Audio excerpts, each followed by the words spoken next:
welcome to today's Starseed Healing Circle and happy Chinese New Year. A little bit late. Chinese New Year was on Wednesday last week, but luckily, according to the Chinese, we can be celebrating this for the next 2 weeks. So traditionally, Chinese New Year celebrations run for 2 weeks. So, I may need to do a little post or something on the feng shui for the year ahead. I'll think about it. I'll see if there's a need for that. Okay, so we are diving into the year. The year has now finally officially started. I always count as of Chinese New Year when the year starts. And usually New Year's is in Feb, but we're a little bit earlier this year for some reason, but it is what it is. Okay, so let's dive into our session for today. We are going to tune in with Atlantis Portal Lightcode Activation. So let's close our eyes, take a nice slow deep breath in and out, and just take a moment to drop into your heart space.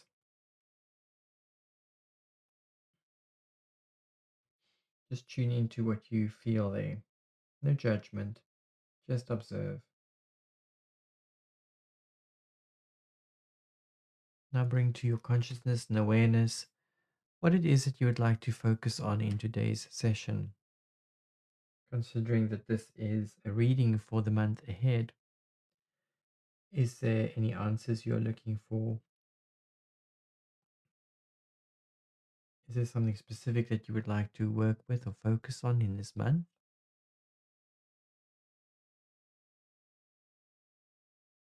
Do you need clarity on something? Would you like to manifest something? Whatever it may be. Perhaps it's some healing that you want to have during this month. Once you know what you're working with, gently open your eyes and allow them to trace the light code, or just to rest gently wherever they rest. I like to trace the light code from one direction with my eyes until it gets to the end, and then I reverse the direction. And I do this a number of times until I feel that I am tracing the lines fluidly and without any glitches or issues. So the light code becomes a labyrinth for my eyes. You can spend as much time here as you need. This is your attunement and tuning into the session today, tuning in or stepping into the group space energy that we are creating here. And this allows you to receive the healing that is being broadcast. So even though we're doing a reading, there will be some form of healing coming through this.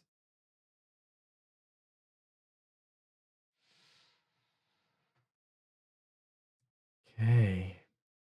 So, as I mentioned, we are doing a reading today. I have the cards laid out, and I've got them on. I'll have them on screen for you to also see what we are working with. I have not done any analysis, so I've literally selected the cards. As you know, with the Book of Doors, we work with a die, 8-sided die, and I've got the cards. And for homework, usually we use the soul plan cards, but today the Creative Whack Pack came up as a homework deck. I love this deck. This one I received. Oh, actually, both decks I'm working with today, I've had since 1994. So they come a long way. They've come a long way. Okay, but we'll chat about those as we go. Okay, so let's have a look at our setup. So we're working with the pyramid spread as always. There's 10 cards. The top level is the spiritual. The second level with 2 cards is the mental level. Then we've got the emotional level with 3 cards. And with 4 cards, the physical level. Anything in the center is here and then now. Anything off to the left is past, anything off to the right is future. So let's go and do some analysis here and see what it's about. Like I said, I haven't done any analysis yet, so let's see what the cards reveal for this month ahead. I think what I can say is that the last maybe 2 years have actually been quite tough energetically. Last year was very tough for some. So this year where we are, I feel as we're moving into this shift into the new year, I feel that it's feeling more optimistic, more hopeful. I'm not saying that this year is going to necessarily be a better year, but there's a energy of optimism and hope, which is good because last year there was quite a bit of energy around of hopelessness and stuck energies. It feels like last year we've wedged something loose, and this year it's going to take a movement, or there's going to be a movement. May not necessarily be the movement that we are wanting to go, but there is some form of movement. But let's see what the cards reveal about this month ahead, and then we take it from there. So the first card that we have is our guiding principle. So this is sort of what the read. This is the signifier for the reading that gives us an idea as to what the rest of the flavor of the reading is all about. Now, here we have Bastet. Bastet is the goddess of joy and happiness and dancing, celebration, marriage, and all of that. We are in the fire family in Akhut or Ahut. You can see the flames going in the background. So this is about passions. So this card already indicates that we are working with a lighter energy. Yes, we're still working with the fire energy. We're still burning away at things, but we're doing it in a fun and easy way. We're doing it through dance and song and um, celebration and things like that. So this is a really nice one to have. Bastet as a goddess is um, she's got a cat head, not a lion's head. So it's all about that sort of really cool, calm, collected energy. It's not the fierce lioness energy that we would have with Sekhmet. Then on the next level down, this is our mental level. On left is our thought patterns and how they affected us in the past and they still affect us to these days. And then the next card is our future guidance for our mental activities. So the first card that we have with our old thought patterns and how they controlled us, we have Mut. Mut is the mother goddess. So she's associated with the vulture. So you'll see there's two vultures in the background. Um, Mut usually, as I mentioned, is the mother goddess. So there's usually mothering or gestation or something to that um, effect. That's the word I was looking for. Um, associated with this energy. But there is also, because she's associated with the vulture has a cleaning and clearing quality to it. So in the past, leading up to where we are now, there's been a lot of cleansing, clearing happening. Uh, if I remember correctly, in our last reading, we were talking about gestation period. I think actually in the last few readings, there were quite a few gestation periods that were talked about in the future. Now this gestation is sitting in the past, which means we have moved over that edge and we are moving into the new territory, the territory that was talked about in our previous readings. Mut is also about selfless love. So whether that is going to be selfless love towards others or more accepting of yourself, those are all good things to have here. Then our future guidance for our mind is Sesheta. Now, Sesheta is the goddess of architecture and writing. Um, and This is about seeing the bigger picture. It's about stepping back, seeing the larger plan. It's about how you use your energies. Um, it could be about construction or creation or building and just general creating. As I mentioned, she is associated with writing, or she's the writer. So it may be a good idea to start working with writing in some way, shape, or form in this coming month, whether it's going to be journaling or writing a book or poetry or whatever it may be. If you look carefully, right at the bottom, so in front of her, there's a bowl with a diamond shape in, and on top of the bowl, there's two frogs sitting on a shen, which is a small cartouche, and they're facing in towards a man holding wide two very, very, very long palm leaves. Um, but it's palm leaves without the leaves. It's just basically central stalk. That's He or Hehu, and he is the god of eternity. So basically, what's depicted here is as you write your notes or your memoirs or your information, that is going to go on even when you leave. That information that you wrote down is going to be written down for others to appreciate later as well. So it could be something a little bit more permanent, not necessarily a journal, perhaps writing a book or starting the process of doing that. Then going off onto the emotional level, um, on the left, which is how we've used our energy in the past and how it's still affecting us, we have Septet, also sometimes called Sopdet, and she is the goddess of stars or the star goddess or something like that. So usually when Sopdet comes up, it takes us to a more occult level. It takes us more to a hidden level. Occult just means to be hidden away. This is about hidden knowledge that will be revealed to us, or that was revealed to us in the past, that brought us through to where we are right now.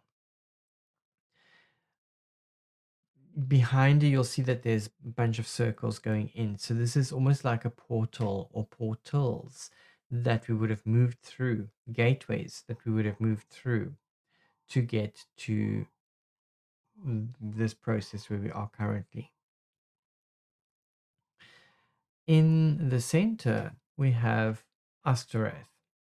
Now, Astereth is also part of Ahut, the fire family. So if I quickly just hop back, Bastet is fire. So then we've got Ah, which is the moon, and Pet, which is heaven.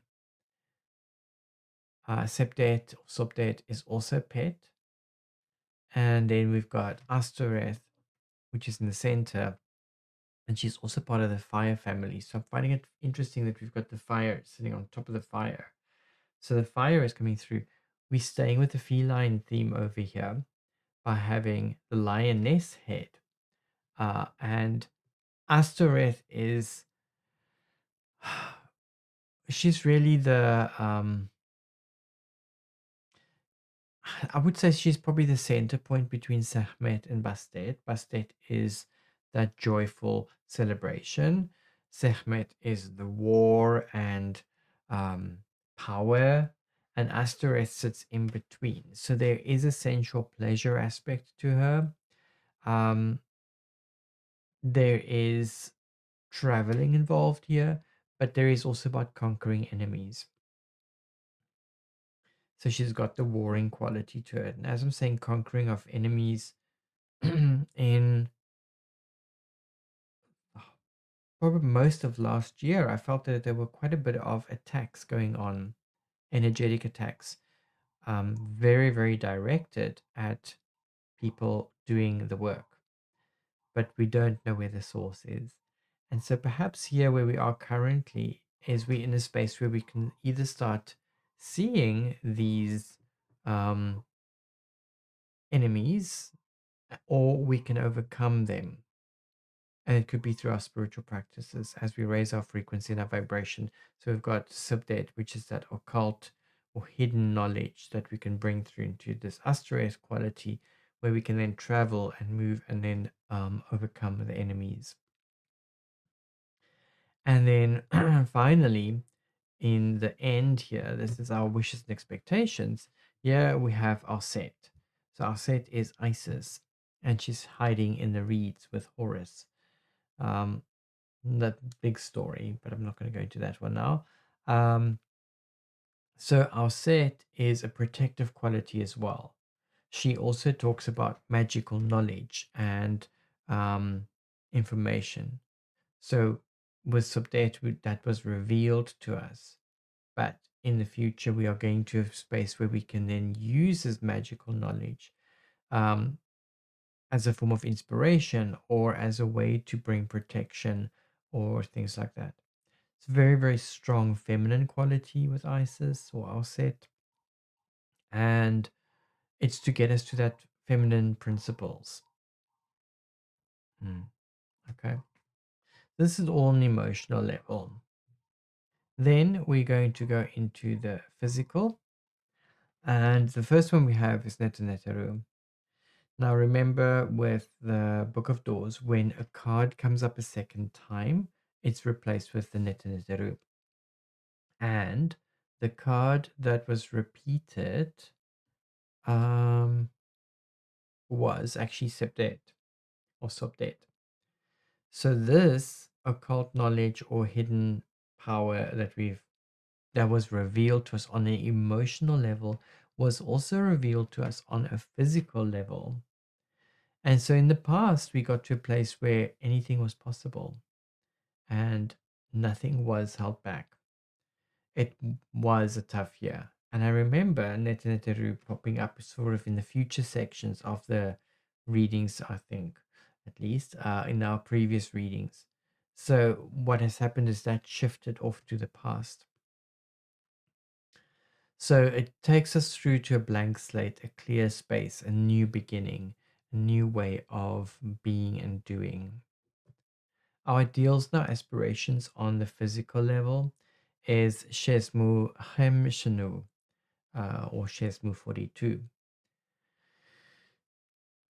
The card itself depicts the 42 judges or Ma'at's 42 laws or precepts.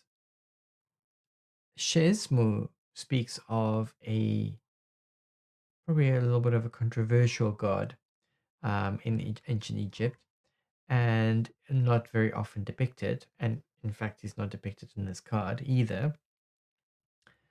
But Shesmu would either have a lion's head, so we've got the lion coming in again, or a vulture head, which again brings a calls back to Mut that we had further up.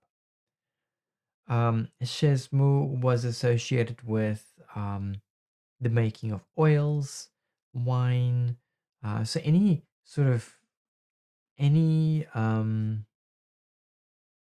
expensive or I can't think of the word now. My brain is a little bit like woo. um, yeah, I would say like expensive fluids or liquids. So wines or oils is usually associated with him. So aromatherapy oils and so forth. What makes Shesmu controversial is that he's also a killer of gods. Um, so he would kill the gods, whichever god it is that he's focusing on, and he would literally like bathe himself in the blood and um, eat parts of the body. So it's like quite a destroyer type energy. But from a shamanic point of view, we know that you need to have the breakdown. So in order to have the breakthrough. So whatever dismemberment that's going on or that went on in the past was there to release what no longer served so we can step into the future. So here with Shesmu Him Shanu, I think it's quite an appropriate one to have where there was a dismemberment. We had that last year. There was times when we were pulled apart into pieces, but it's part of the process, it's part of where we're going. Then our implementation of our decisions is our next card. And here we have Hapi. And Hapi is the god of the Nile. And so there's two of him. So it's a twin god because Egypt was called the Upper Egypt and Lower Egypt. So Upper Egypt being the south and Lower Egypt the north.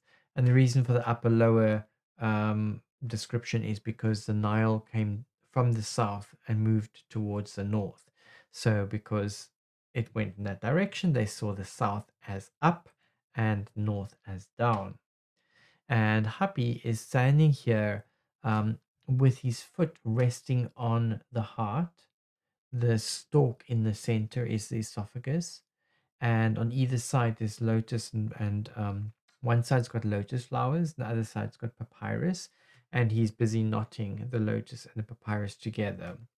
And the idea here, because they associated with Upper and Lower Egypt, so they're knotting together, they're bringing together Upper and Lower Egypt. Upper Egypt would be the same as our crown and our third eye, throat chakras, and then the heart chakra is that knot that they're busy tying. And then solar plexus, sacral, and base chakras would be Lower Egypt. So Happy is making this knot through the heart to create a union or a harmony or a balance between our upper part and our lower part. So bringing union and balance to our spiritual life and our physical life. And so this could be on a physical level or on an astral level. Also, because he is the god of the Nile is all about rejuvenation and um,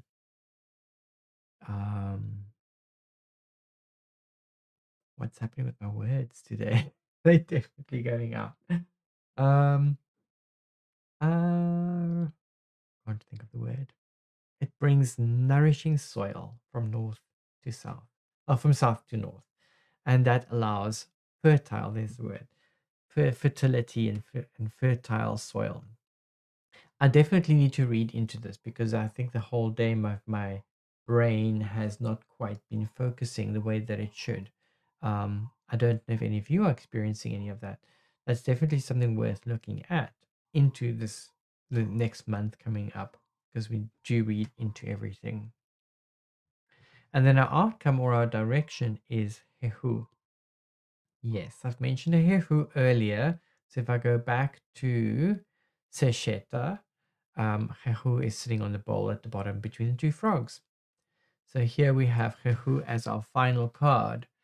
And the when Hehu comes up and on its own, is part of the Tepi family, as a part of the primordials, Tepi Oyun.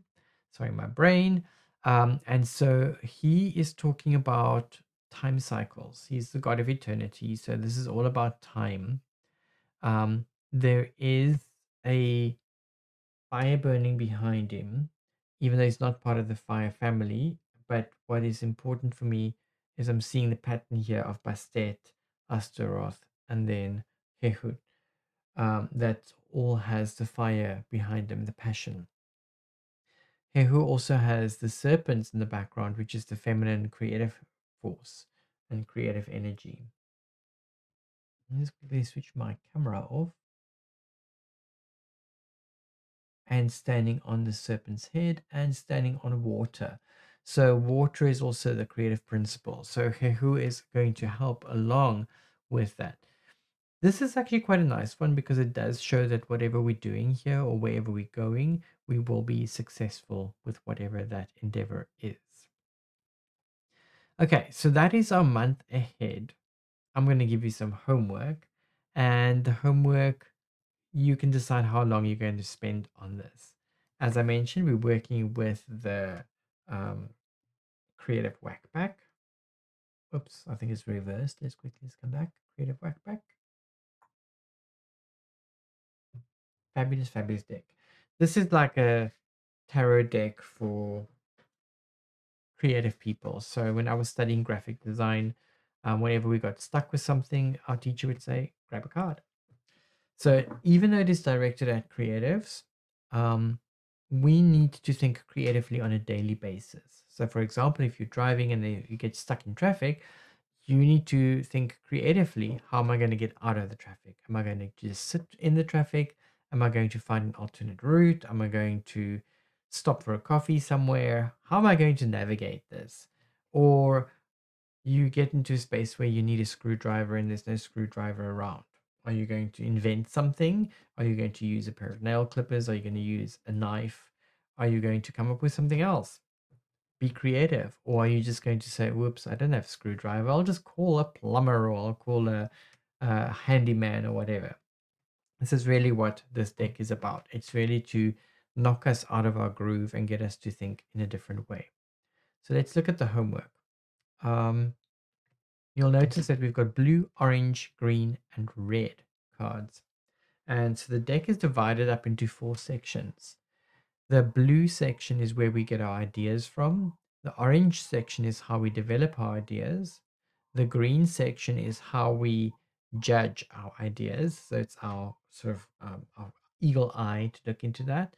And then the red one is our final sort of development, or like how do we implement fully what is the lesson here. Each card also has a story associated with it. So I'm not going to read the stories. We may look at them briefly, but I'll have them as a slide on there, and in the Patreon page, I will also list the image so that you can read them in your own time. So you are welcome to pause the recording over here. The first one that we have, or the first card that we have, is to listen to your dreams. So in this coming month, or maybe even this week, really pay attention to your dreams. Perhaps start a dream journal, or just make notes of the dreams. Whatever it is that you're wanting to heal or manifest or create in your life, going back to our goal that we started with today, ask the question of how can I relate a recent dream to a current problem? So how can the dream give you information that's going to assist you or help you to move in the direction that you want? Now, you could even have this as a thought or an idea before you go to bed at night, where you literally say to your subconscious or to your higher self that you want to dream, or you want to be revealed in your dream something that's going to help you towards your issue. Okay, so listen to your dreams. Once you know what you are dealing with, the orange card is about how you are going to develop that. So now the dream has given you some information. The dream has given you some guidance, and the dream has given you some direction. To develop that, you're going to start asking what if questions. So here's examples of what if we had edible clothing? What if we elected our officials by lottery? And you can see how all of those are going. It's just a bunch of what if questions. And it's supposed to be wacky, offbeat, crazy, mad questions. This is where you want to just go absolutely bonkers with what if questions. You don't even need to necessarily get an answer for that. But if you start looking at answers, and even if it's wacky answers, that's really good. The idea with the whack pack is to knock us out of our groove. We have this very specific way of thinking. We've got a very specific way of problem solving, and we tend to go around in circles, always working in that specific way. These cards are there to knock you out of your usual way of doing things and say, how are you going to do it differently? So be as crazy and mad over here with these what if questions. How are we going to judge our idea? So our idea was given to us through dreams. We've asked what if questions to get all these wacky answers. How are we going to cut down and trim down on that and get focused to that? And so here we have listen to that hunch. So this is about really trusting your intuition, your hunches that you have. And the question that we have is, what hunches have you had lately? How can you apply them to your idea? Remember that your subconscious remembers everything. The subconscious can let you know whether you're going in the right direction or the wrong direction through that gut feeling or just a sensation that you have, just a hunch. This is saying to us, listen to your hunches. Perhaps you're one of those people who have hunches, who have intuitive moments, but you don't ever listen to them. This one is saying, let's listen to them and let's implement them. And then our final card is learn from your mistakes. So this is a very, very, very important one because we tend to try and be perfect and we are afraid of making mistakes. But if you don't make mistakes, how are you going to learn? How are you going to grow? How are you going to expand? An example over here is that Edison did not discover how to make the light bulb in one go. He had discovered 100 or 1,800 ways not to build one, which means he made 1,800 mistakes in order to get to the light bulb.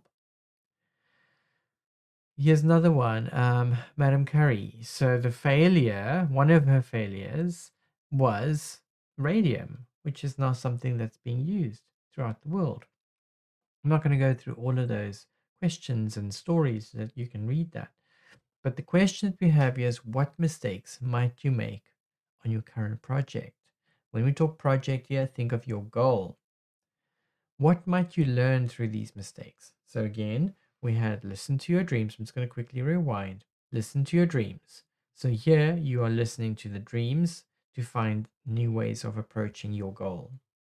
Then we ask a bunch of what if questions to see how we can expand and puff up this idea. Then we're looking at hunches. If you look at all of these puffed up ideas, follow your gut and your intuition and sensations and feelings and going which direction here is the correct one to go. And then imagine you going into that one. What is the possible mistakes that you can make? What can you learn through those mistakes? And perhaps it's an invitation to make those mistakes because we learn and experience through those. So this is going to be a nice, interesting piece of homework for you. Um, I will have all of these images up so that you can see them clearly. And that is our reading for today. So again, happy Chinese New Year. And now we can get this whole year in. We can swing into the next year. And I will see you in our next session where we're going to be doing an energetic recalibration on these cards and yeah, get some healing work going. Sending you lots of love and light. Take care.